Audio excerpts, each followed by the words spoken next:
नमस्कार विद्यार्थी मित्रांनो.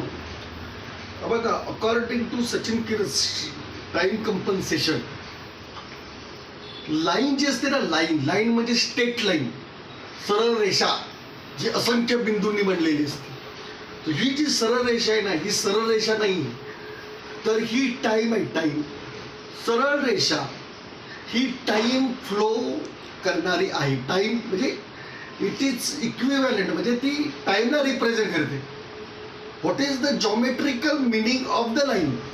The geometrical meaning of the line is the state line. आणि अल्बर्ट आईन्स्टाईन जो बोलतो की सेंट्रल फोर्स म्हणजे ग्रॅव्हिटेशनमुळे, सूर्याच्या प्रचंड ग्रॅव्हिटेशनमुळे सूर्याच्या जवळून जाणाऱ्या प्रकाश किरणांचे मार्ग बदलले जातात. संपूर्ण सापेक्षतावादाची जी एक मान्यता आहे, रेकग्नेशन आहे, या एक्सपेरिमेंटवर झालेलं आहे. बरोबर आहे ते. लाईट बेंड होते.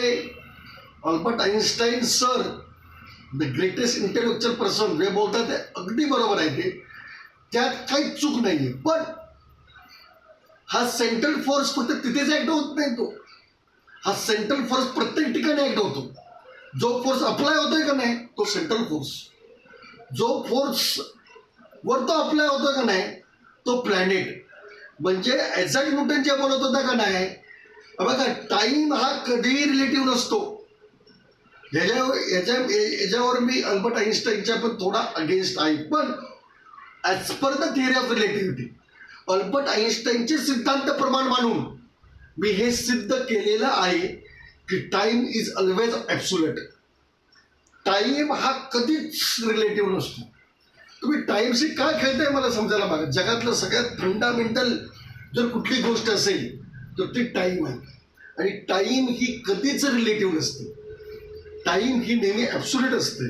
That's why Isaac Newton is absolutely correct. आणि according to Sachin Kiras theory of time compensation, cos theta represent angle made by the planet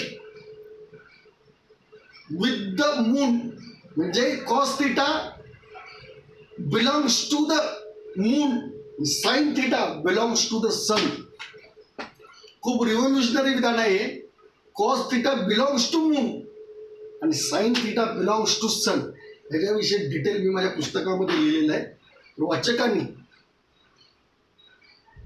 हे पुस्तक वाचावं. त्याचं नाव आहे Newton's laws of motion must be modified, sun integrates and moon differentiate by Sachin Kiras, theory of the time compensation.